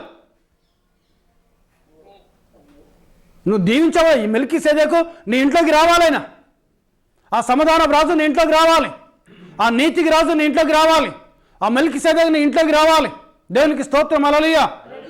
నీ ఇంట్లో ఉన్న ప్రతి వస్తువును ఆ మెల్కీసెదెకు దీవించాలి. నిన్ను ఆ మెల్కీసెదెకు చేత నువ్వు ప్రతి వర్తమానంలో ఉన్న ప్రతి కుమారుడు, ప్రతి కుమార్తె, లేదా ప్రతి క్రైస్తవుడు, ప్రతి క్రైస్తవురాలు మెల్కీసెదెకు చేత దీవించబడాలి. మనం హల్లెలూయా. హల్లెలూయా. ఆయన చేత ఆశీర్వదించబడాలి. ఎందుకంటే మన శత్రువులను కూడా మనకు చేతికి అప్పగిస్తాడు ఆయన. దావీదు చెప్తాడు, నీ శత్రువుల బల్ల ఎదుట నీకు భోజనము సిద్ధపరిచే దేవుడు అంట ఆయన. చూడండి, ఇంకొక మాట చూపిస్తాను నేను. మనందరికీ తెలుసు ఇది ఎలాంటి బ్లెస్సింగ్స్ వస్తాయని. మీకు మలాకి 3వ అధ్యాయము 7వ లేఖనకు చదవండి. కొద్ది నిమిషాల సమయం ఉంది, ముగించేస్తాను నేను. దేవుని చిత్తం అయితే వచ్చే వారం కూడా మనం మాట్లాడుకుందాం ఇది ఆ మెల్కీసెదెకు క్రమం గురించి. 3వ అధ్యాయం 7వ లేఖనకి వెళ్ళి 12వ లేఖన వరకు. మీ పితర నాటుని మీరు నా కట్టడాలు గైకొనక వాటిని త్రోసివేసితిరి. అయితే మీరు నా తట్టు తిరిగినడలా నేను మీ తట్టు తిరుగుదునని సైన్యములకు అధిపతి యెహోవా సెలవీయగా. మన పితర నాటికి వెళ్ళి మనము దేవుని వాక్యాన్ని త్రోసివేశారు మన పితరులు. దేవునికి స్తోత్రం. హల్లెలూయా. అంటే గమనించండి, ఏం కోల్పోయాం మనము? మన పితరులంతా కూడా ఈ మెల్కీసెదెకు యొక్క ఆశీర్వాదాలు మనం కోల్పోయాం. షాలేము రాజు యొక్క ఆశీర్వాదాలు మనం కోల్పోయాం. షాలేము రాజు చేత మన పితరులు దీవించబడలేదు. మన తాత ముత్తాతలు, మన తల్లిదండ్రులు దేవుని ఆ షాలేము రాజు చేత ఆశీర్వదించబడలేదు. దేవునికి స్తోత్రం. హల్లెలూయా. హల్లెలూయా. చూడండి, మీరు కోల్పోయినారు. మీరు నా తట్టు తిరిగినడలా నేను మీ వైపు తిరుగుతానని దేవుడు అంటున్నాడు. మేము నిన్ను నమ్ముకోలేదా ప్రభా? నీకు మేము ప్రార్థన చేయటం లేదా ప్రభా? నేను మిమ్మల్ని గణపరచడం లేదా ప్రభా అని మనం అనుకుంటామంటున్నాడు. దేవునికి స్తోత్రం. హల్లెలూయా. హల్లెలూయా. దేని విషయంలో తిరుగుదామని మేము దేని విషయంలో తిరుగుదామని మీరందరూ. అమ్మ చదవమా, 8వ లేఖనిగా చదవమా. మలాకి 3వ అధ్యాయం. మానవుడు దేవుని యొద్ద దొంగిలునా? అయితే మీరు నా యొద్ద దొంగిలించితిరి. దేని విషయంలో మేము నీ యొద్ద దొంగిలించితమని మీరందరూ 10వ భాగమును ప్రతిష్టార్పణలు ఇయ్యక దొంగిలించితిరి. ఈ జనులందరూ నా యొద్ద దొంగిలించుతూనే విన్నారు. మీరు శాపగ్రస్తులై ఉన్నారు. అంటే మన పితరులు నాటు అంతే కదండి. ఎక్కడ తిరుగుదాం ప్రభా మనం అనుకుంటాం. కానీ ఇది నువ్వు దొంగతనం చేశావు దేవుడు అంటున్నాడు. దాని ద్వారా ఏమొస్తుంది? మెల్కీసెదెకు నీ ఇంట్లోకి రావటం లేదు. నేను చేయకపోతే నా ఇంట్లోకి రావటం లేదు మెల్కీసెదెకు. ఎవరైతే ఆయన వాక్యానికి లోబడి చేస్తారో వారి ఇంట్లోకి మెల్కీసెదెకు వచ్చి వారిని దీవించడము ప్రారంభిస్తాడు ఆయన. హల్లెలూయా. ఆస్వాదించడము ప్రారంభిస్తాడు ఆయన. మరి ఇది చేయనప్పుడు ఏమవుతారట? మనము ఆశీర్వాదాలను మనము కోల్పోతున్నాం. దేవునికి మహిమ. హల్లెలూయా. సో మనం ఏం కావాలి? మనము ఆ మెల్కీసెదెకు క్రమములో మనము దీవించబడాలి. మెల్కీసెదెకు క్రమంలో మనము ఆశీర్వదించబడాలి. దేవునికి స్తోత్రం. హల్లెలూయా. సో నేను అనకూడదు ఆ మాట, అక్కడ దేవుని యొక్క వాక్యం ఉంది, ఆ మాట నేను అనకూడదు. అందుకే ఆశీర్వాదములు కోల్పోతున్నారు, దేవుని యొక్క కృపను మనం కోల్పోతున్నాం, దేవుని యొక్క కనికరాన్ని మనం కోల్పోతున్నాం. దేవునికి మహిమ. హల్లెలూయా. మళ్ళీ 9వ లేఖనం చదవమా? 10వ లేఖనం. నా మందిరములో ఆహారం ఉన్నట్లు 10వ భాగం అంతయు మీరు నా మందిరపు నిధులోనికి తీసుకొని రండి. దీన్ని చేసి మీరు నన్ను శోధించినలా నేను ఆకాశపు వాక్యాలను విప్పి పట్టజాలనంత విస్తారముగా దీవెనలు కుమ్మరించదనని సైన్యములకు అధిపతి యెహోవా సెలవిచ్చుచున్నాడు. హల్లెలూయా. ఏమి చెప్తాడట ఆయన?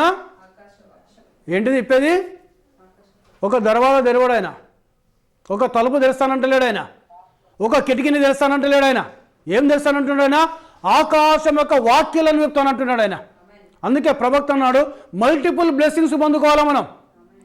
దేవుని యొక్క ఎన్ని రకముల ఆశీర్వాదములు ఉన్నాయో, దేవుని యొక్క వాక్యంలో ఎన్ని రకముల దీవెనలు ఉన్నాయో, అన్ని రకముల ఆశీర్వాదములను, అన్ని రకముల దీవెనలను ప్రతి కుమారుడు, ప్రతి కుమార్తె, ప్రతి విశ్వాస గృహంలో ఉండాలి.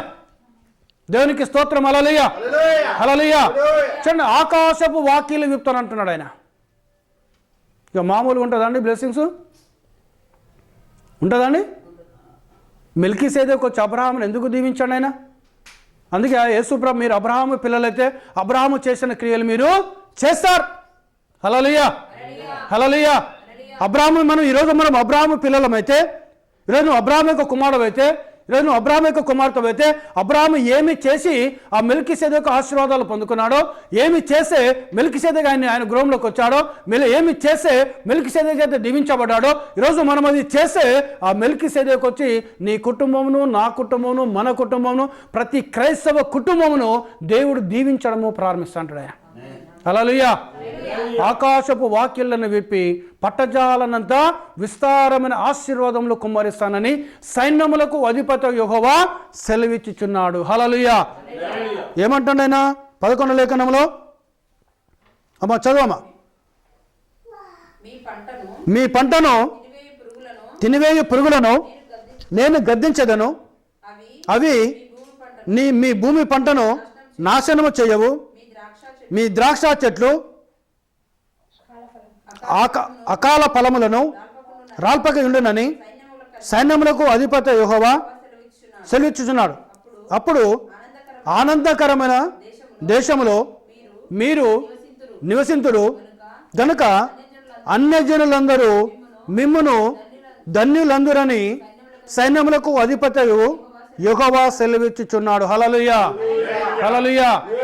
ఎన్ని రకముల దేవునులట. నీ పొలం ఉంటే నీ పొలంలో చీడపురుగు రాదు, నీ ద్రాక్ష తోట ద్రాక్ష చీడపురుగు రాదు, నీ పంటను తినిపోయి నీ గృహంలోకి రావు. ఏ శాపమైనా, ఏ సాతాను యొక్క శక్తి అనేది నీ గృహంలోకి రానే రాదు. హల్లెలూయా. హల్లెలూయా. అప్పుడు అన్యజనులు ఏమంటారట మనల్ని? మీరు ధన్యులు, మీరు మీ దేవుడు మిమ్మల్ని దీవించాడు, మీ దేవుని చేత మీరు ఆస్వాదించబడ్డారు, మీ దేవుని చేత కృపను పొందుకున్నారని వాళ్ళు చెప్తే ఆనందకరమైన దేశంలో మనం జీవిస్తామట. హల్లెలూయా. హల్లెలూయా. చూడండి, అబ్రహామును ఏ విధంగా దీవించాడండి ఆయన? బంగారంనే వ్యాపారం చేశాడు ఆయన. ఏం చేశాడండి ఆయన? ఒక్కడు వచ్చాడు బయటికి, అవునండి, కట్టుబట్టలతో వచ్చాడు ఆయన అబ్రహాం. లేదా ఏమన్నా బట్టలు తెచ్చుకో, ఒకటో రెండో బట్టలు శ్రద్ధలో తెచ్చుకోవచ్చు ఆయన భార్య, ఆయన తండ్రి వచ్చాడు, ఆయన తమ్ముని కుమారుడైన లోతు కూడా, వాళ్ళు కూడా వచ్చేసారు. ఆయన కొద్దిమంది వచ్చారు. ఎంత దీవించాడు అబ్రహామును? అబ్రహాముకు సంతానం లేకపోతే నా గృహ నిర్వాహకుడైన ఎలియాజరే నా సమస్తమైన ఆస్తికి వారసుడని బాధపడతాడు ఆయన. దేవుడు చేయమన్నాడు, నీ గృహ నిర్వాహకుడైన ఎలియాజరు నీకు వారసుడు కాడు. హల్లెలూయా. నీ భార్య ద్వారా నీకు ఒక కుమారుని ఇస్తున్నాను నేను, నీ కడుపున పుట్టబోయే కుమారుడే నీకు వారసుడవుతాడు. హల్లెలూయా అని సారా ద్వారా ఇస్సాకునిచ్చాడు దేవుడు. ఇస్సాకు అబ్రహాముకు వారసుడయ్యాడు, ఇస్సాకుకు యాకోబు వారసుడయ్యాడు, యాకోబుకు 10 మంది కుమారులు వారసులయ్యారు. దేవునికి స్తోత్రం. హల్లెలూయా. 12 మంది ద్వారా 71 మంది ద్వారా యాకోబు తన యొక్క పరివారం అంతా కలిసి ఐగుప్తు దేశాన్ని పోతే 20 లక్షల మందిని నడిపించుకుంటూ వచ్చాడు. ఎవరు? మోషే. చెప్పిండు అబ్రాహాంకి ఏమన్నాడు? అబ్రాహామా, ఆకాశపు నక్షత్రాలను చూడు, నువ్వు లెక్కిస్తావంటే నేను లెక్కించాను ప్రభా అన్నాడు. సముద్ర ఒడ్డు ఇసుకను లెక్కిస్తావా అబ్రాహాం అంటే లెక్కించాను ప్రభా అన్నాడు. నీ సంతానం నేను అంతగా దీవిస్తానన్నాడు ఆయన. హల్లెలూయా. ఎవరి చేత దీవించబడ్డాడు అబ్రాహాము? మెల్కీసెదెకు చేత. ఎవరు మెల్కీసెదెకు? ప్రభు అయిన యేసు క్రీస్తు అయినాడు ఆయన. హల్లెలూయా. ఆ మెల్కీసెదెకే వచ్చి కొండ మీద ప్రసంగం చేశాడు. కొండ మీద ప్రసంగం చేసి 5 రొట్టెలు 2 చేపలు తీసి విరిచి 5,000 మంది పురుషులు, స్త్రీలు, పిల్లలు తిన్నారు.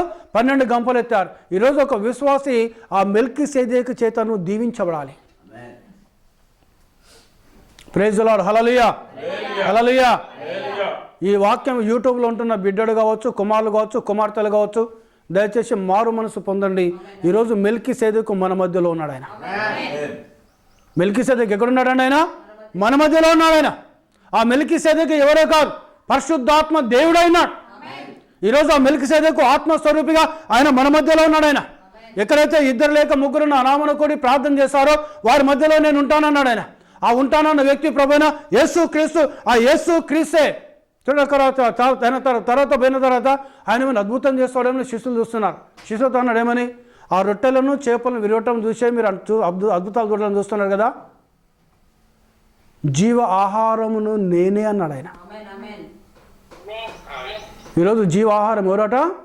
ప్రభు అయిన యేసు క్రీస్తు అయినాడు. హల్లెలూయా. జీవ ఆహారము చేతులకి పోవాలి కదా మన సంపద, అవునా కదా? దేవునికి మేము హల్లెలూయా. ఆ జీవ ఆహారం తన చేతులు తీసుకొని నిన్ను దీవించాలి.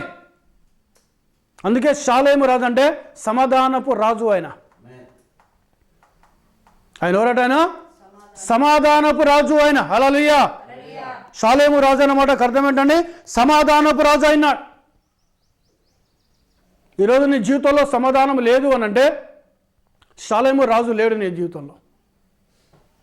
ఆ మెల్కీసెదెకు లేడు నీ జీవితంలో. ఆయన ఉండేది ఉంటే సమాధానం ఉంటుంది. దేవునికి మేము హల్లెలూయా. దేవునికి ఘనత కలుగును గాక. ఈరోజు ఆ షాలేము రాజు మన కుటుంబాల్లో ఉండాలండి. ప్రవక్త బ్రదర్ బ్రానం ద్వారా ఎందుకు ఈ వర్తమానాలు ఇచ్చాడు దేవుడు మనకు? ఎందుకు ఇచ్చాడండి ఆయన? దాదాపు 1100 వర్తమానాలు ప్రభు బ్రానం ద్వారా మనకి ఇచ్చాడు ఈ లోకానికి. ఎందుకు ఇచ్చాడండి ఆయన? దేనికోసం ఇచ్చాడు ఆయన? ఈ వర్తమానాన్ని చూసి మన మనసులను మార్చుకొని, మన జీవితాలను మార్చుకొని, ఆయన మధ్యాకాశం రాబోతున్నాడు కాబట్టి, ఆయన వాక్య రూపంలో రాబోతున్నాడు కాబట్టి ఈ వర్తమానం నిన్ను వాక్యములోకి మలుస్తుంది. నిన్ను ఈ కాల వర్తమానం ఏం చేస్తుంది? నిన్ను వాక్యములోకి మలుస్తుంది నిన్ను. దేవునికి మేము హల్లెలూయా. ఎందుకంటే మొదటిసారి ఆయన గొర్రెపిల్లగా వచ్చాడు, ఆయన మానవ రూపం ధరించుకొని వచ్చాడు. ఆయన ఇప్పుడు పెళ్లి కుమారునిగా వస్తున్నాడు. వాక్య పెళ్లి కుమారునిగా వస్తున్నాడు ఆయన. పెళ్లి కుమార్తెగా నీవు ఉంటేనే పెళ్లి కుమారుని కలుసుకుంటాను. హల్లెలూయా. ఇప్పుడు పెళ్లి కుమారుడు వాక్య రూపంలో ఉన్నాడు ఆయన. ఈరోజు మనం కూడా వాక్య రూపంలోకి మార్చాలి. అందుకే ప్రవక్త వర్తమానము ద్వారా ఈరోజు వధు సంఘంను దేవుడు సిద్ధం చేస్తున్నాడు. ఆయన రాకడకు మనల్ని సిద్ధం చేస్తున్నాడు. ఆయన ఎత్తబడే విశ్వాసం నీకు వస్తుంది అని అంటే ప్రియ సోదరి సోదరుడా, ఈ వర్తమానం వినటం వల్ల, ఈ వర్తమానం చదవటం వల్ల, ఈ వర్తమానం లోబడటం వల్ల, ఈ వర్తమానం ప్రకారం జీవించడం వల్ల ఎత్తబడే విశ్వాసం నీ హృదయంలోకి వస్తుంది. హల్లెలూయా. హల్లెలూయా.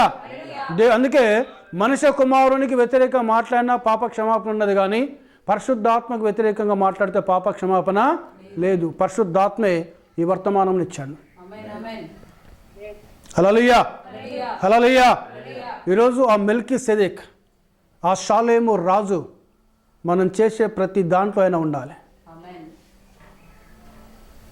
ఆ షాలేము రాజు, ఆ మెల్కీసెదెకు నీ గృహములో, నీ ప్రయాణంలో, నువ్వు వెళ్ళే ప్రతి దాంట్లో, నువ్వు చేసే వ్యాపారంలో, నీ చదువులలో, నీ ఉద్యోగంలో, నీ పాడి పంటలలో, నీ పశువులలో, నీకున్న సమస్తములో ఆ మెల్కీసెదెకు ఉండాలి అక్కడ.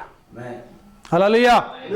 ఆ మెల్కీసెదెకు కనుక ఉంటే ప్రియ సోదరి సోదరుడా, నువ్వు ధన్యుడవు, నువ్వు ధన్యురాలవు. నువ్వు ఎవరంటారంటే ఇది అన్య జనులు అంటారంట. ఆనందకరమైన దేశంలో నువ్వు దీవిస్తావు.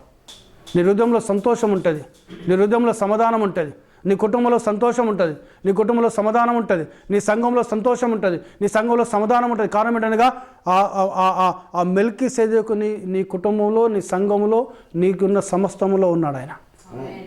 ఆ మెల్కీసెదెకు ప్రభు అయిన యేసు క్రీస్తు అయినాడు. ఈ కొద్ది మాటలు ప్రభు దీవించి ఆశీర్వదించుగాక. ప్రార్థన చేసుకుందాం. అందరూ కూడా ప్రార్థనలో ఉండండి, ప్రార్థించండి. ప్రియ సోదరు, ప్రభు మన మధ్యలో ఉన్నాడు. ఆ మెల్కీసెదెకు పరిశుద్ధాత్మగా మన మధ్యలో ఉన్నాడు. ఆ షాలేము రాజు పరిశుద్ధాత్మగా మన మధ్యలో ఉన్నాడు. ఈరోజు మెల్కీసెదెకు క్రమంలో మనం ఉండాలి. నువ్వు ఏ క్రమంలో ఉన్నావు ప్రియ సోదరుడా? అబ్రహామును దీవించడానికి మెల్కీసెదెకే దిగొచ్చాడు. మరి ఆ మెల్కీసెదెకు నీ కుటుంబంలోకి రాకూడదా? ఆ మెల్కీసెదెకు నీ పంటలోకి రాకూడదా? ఆ మెల్కీసెదెకు నీ ఉద్యోగంలోకి రాకూడదా? ఆ మెల్కీసెదెకు నీ వ్యాపారంలోకి రాకూడదా? ఆ మెల్కీసెదెకు నీ పిల్లల చదువులోకి రాకూడదా? ఆ మెల్కీసెదెకు నీ పిల్లల ఉద్యోగాల్లోకి రాకూడదా? ఆ మెల్కీసెదెకు మన సంఘంలోకి రాకూడదా? ఆ మెల్కీసెదెకు సమాజంలోకి రాకూడదా? ఆ మెల్కీసెదెకు ప్రతి క్రైస్తవ కుటుంబంలోకి రాకూడదా? ఆ మెల్కీసెదెకు ప్రతి సంఘంలో యూనివర్సల్గా. ఈరోజు ప్రవక్త అంటున్నాడు, ఆ మెల్కీసెదెకు ఈ వర్తమానం నమ్మిన ప్రతి కుటుంబంలో ఉండాలన్నాడు ఆయన. ఆ మెల్కీసెదెకు క్రమంలో నీ కుటుంబం ఉండాలి. నిన్న నేడు నిరంతరము యుగ యుగములకు ఆయన ఏకరీతిగా ఉన్న దేవుడు అయినాడు. దేవాన్ని వచ్చిన వాక్యానికి వందనములు ప్రభా. నువ్వు మెల్కీసెదెకుగా నా కుటుంబంలో ఉండు ప్రభా. నువ్వు మెల్కీసెదెకుగా నా పంటల్లో ఉండు ప్రభా. నువ్వు మెల్కీసెదెకుగా నా ఉద్యోగంలో ఉండు ప్రభా. నువ్వు మెల్కీసెదెకుగా నా వ్యాపారంలో ఉండు ప్రభా. నువ్వు మెల్కీసెదెకుగా మా పిల్లల చదువులో ఉండు ప్రభా. నువ్వు మెల్కీసెదెకుగా మా ప్రయాణంలో ఉండు ప్రభా. నువ్వు మెల్కీసెదెకుగా మాకున్న సమస్తములని ఉండు ప్రభా. ప్రభుని ఆహ్వానించండి ప్రియ సోదరుడా. మీలో ఎవరన్నా ఒక్కరు దేవాన్ని వచ్చిన వాక్యాన్ని బట్టి వందనాలు నీ నిమిత్తము, సంఘంలో ఉన్న ప్రతి కుమారుడు కుమార్తె నిమిత్తము, యూనివర్సల్ ఉన్న వధువు నిమిత్తము, ప్రతి క్రైస్తవ కుటుంబం ఇది పొందుకోలాగా మనం ప్రార్థన చేసుకుందాం. ఎవరైనా ఒక్కరు ప్రార్థించండి.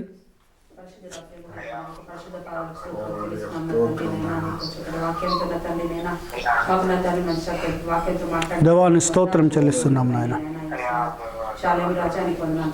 స్తోత్రం నాయన.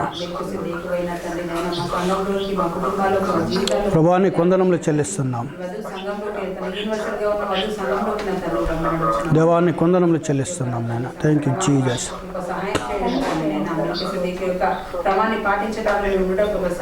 ప్రభాని కొందనములు చెల్లిస్తున్నాం నాయన.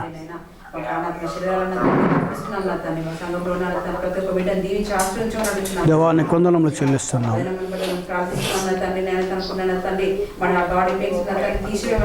ఆమేన్. Thank you Jesus. దేవాన్ని కొందనములు చెల్లిస్తున్నాం.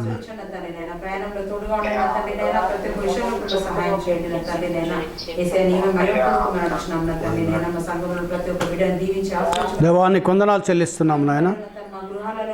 మా యొక్క ప్రతి ఒక్క వస్తువులలో, మా పాడి పంటలలో తండ్రి నైనా మాకు సర్వంలో తండ్రి నైనా మెల్కీసెదెకు రమ్మని దేవానికి స్తోత్రం చెల్లిస్తున్నాం నాయన. తండ్రి నైనా ఆయాసంలో ఉన్న ఆటంకంగా ఉన్న ప్రతి ఒక్క పాపని శాపని కొట్టివేయమని దేవాన్ని కొందనాలు తండ్రి. నీలో తండ్రి గొప్పదన తండ్రి నేను దీవించిన తండ్రి ఫలించడానికి సహాయం చేయండి. దేవానికి స్తోత్రం చెల్లిస్తున్నాం. మాకున్న దాంట్లో తండ్రి నైనా పదవం చెల్లించుకునే కృప మాకు దయచేయండి. దేవానికి స్తోత్రం నాయన. సమస్తం నీవిచ్చిందే నా తండ్రి నైనా. దేవానికి కొందనాలు చెల్లిస్తున్నాం. ఈ యొక్క దీవెన నా తండ్రి నేను అబ్రహాము పొందుతున్నట్టుగా మీరు కూడా పొందుకుంటే కృప సహాయం. ఆమేన్. Thank you Jesus. యేసయ్య 100% మేము దీవించబడ్డ కృప సహాయం. ప్రభాని కొందనము చెల్లిస్తున్నాం నాయన. కీడులో బాధల్లో కష్టాలలో నా తండ్రి నైనా నీవే తోడుగా ఉండమని దేవాన్ని కొందనములు చెల్లిస్తున్నాం. మొత్తం నా తండ్రి నైనా అత్యున్నత స్థానంలోకి తీసుకొని వెళ్ళమని ప్రభాని కొందనాలు చెల్లిస్తున్నాం. తండ్రి నీకు వందనాలు నా తండ్రి. నా సంఘంలో తన ప్రతి ఒక్క ఆత్మన్న తను నీ చేతికి సమర్పించుకున్నాం నా తండ్రి. దేవాన్ని స్తోత్రం తండ్రి. స్తోత్రం తండ్రి. కాపరి నా తండ్రి నేను చేస్తున్న పరిచయం అంతట్లో మీరు తోడుగా దేవాన్ని కొందనములు చెల్లిస్తున్నాం నాయన. అత్యున్నతమైన దీవెనగా తన ఈ సంఘానికి వచ్చినప్పుడు సహాయం చేయండి తండ్రి. ప్రభాని కొందనములు. సంఘంలో ఉండమనడుచున్నాం నా ఆమేన్. Thank you Jesus. దేవానికి స్తోత్రం చెల్లిస్తున్నాం. దేవాన్ని కొందనములు చెల్లిస్తున్నాం నాయన. గొప్ప దేవా శాలేం రాజులు కలిగి ఉన్నాం నా తండ్రి నీకు వందనాలు యేసయ్య. స్తోత్రం తండ్రి. నీకు స్తోత్రం నాయన. చక్కటి వర్తమానం దయచేసిన దేవా నీకు వందనాలు. దేవాన్ని కొందనములు చెల్లిస్తున్నాం. ప్రతి ఒక్క వధును దీవించి ఆశీర్వదించండి. ఆశీర్వదించండి నాయన. ప్రతి ఒక్కరు కూడా దీవించి దీవించు ప్రభా. వాళ్ళకు నా తండ్రి నేను వర్తమానం తెలియజేయండి ప్రభా. నీ కొందనము. అడుగుచున్నాం నా తండ్రి. మరి మనోనేత్రాలు తెరవండి తండ్రి. నీ కొందనాలు. నేత్రాలను తెరవమని అడుగుచున్నాం. yes lord. thank you jesus. నీ కోట్ల వందనాలు చెల్లించుకున్నాం నా తండ్రి నైనా పరిశుద్ధమైన దేవానికి స్తోత్రం చెల్లిస్తున్నాను నా తండ్రి మా అందరినీ దీవించి ఆశ్రయించమని నా తండ్రి యేసయ్యా మన యొక్క కూడికలు మేము కలుసుకోవడానికి ఒక సహాయం చేయమని మా ప్రాణాత్మ శరీరాల నుంచి మీ యొక్క పాదాల చింత సమర్పించుకోవచ్చు కొద్ది ప్రార్థన యేసుక్రీస్తు అతి పరిశుద్ధ నామములో వేడుకొచ్చున్నాం తండ్రి ఆమేన్. ప్రార్థన చేసుకుందాం. నేను చివరి వాక్య నిమిత్తం ప్రార్థిస్తాను. చేతులు పైకెత్తండి అందరు. దయగల మా తండ్రి నీకు వందనాలు చెల్లిస్తున్నాం నాయన. కృపగల మా దేవా నీకు స్తోత్రములు చెల్లించుకుంటున్నాం నాయన. మీరు ఇచ్చిన వాక్యాన్ని బట్టి నీకు వందనములు ప్రభా. 30 60 100 ప్రభా మీరు దీవించమని మేము ప్రార్థన చేయించున్నాం నాయన. ఆస్వాదించమని మేము ప్రార్థన చేయించున్నాం నాయన. నీకు వందనాలు. ఈ సంఘంలో ప్రభా నువ్వు మెల్కీసెదెకుగా నీవు ఉండాలి నాయన. షాలేము రాజుగా నీవు ఉండాలి ప్రభా. మా కుటుంబాల్లో నీవు ఉండాలి, మా ప్రయాణాల్లో మీరు ఉండాలి, అదే మా పంటలలో మీరు ఉండాలి, మా ఉద్యోగాలలో మీరు ఉండాలి, మా చదువులలో మీరు ఉండాలి, మా వ్యాపారాలలో మీరు ఉండాలి. మేము చేసే ప్రతి దానిలో షాలేము రాజుగా నీవు ఉండాలి నాయన. నీకు వందనములు. నిన్ను ప్రేమతో మా మధ్యలోకి ఆహ్వానిస్తున్నాం ప్రభా. మీ సన్నిధిని మీ పరిశుద్ధాత్మక ప్రసన్నతను దేవా మీరు కుమరించండి నాయన. నువ్వు వాక్య రూపంలోకి వస్తున్నావు మధ్యాకాశంలోకి ప్రభా. మేము కూడా వాక్యముగా మార్చబడి నిన్ను ఎదుర్కొనే విశ్వాసం మాకు దయచండి తండ్రి. యూనివర్సిటీ వధువును దీవించు ప్రభా. ప్రతి క్రైస్తవుని దీవించు. యూట్యూబ్ ద్వారా వింటున్న ప్రతి కుమారుడు కుమార్తె యేసు క్రీస్తు నామములో వారు దీవించబడును గాక. దేవా నీ కృపాని కనుకరము ఈ వర్తమానమైన కుమ్మరించి తండ్రి. సాతాను గారు దొంగిలించుకొని పోకుండా నీ పరిశుద్ధాత్మ కాపుదల పెట్టి తండ్రి నీ నామాన్ని మహిమపొందుకోమని సమస్తమైన మహిమ ఘనత ప్రభావాలు మీకు చెల్లిస్తూ మా ప్రభును మా రక్షకుడైన యేసు నామములో ప్రార్థిస్తున్నాం తండ్రి. ఆమేన్.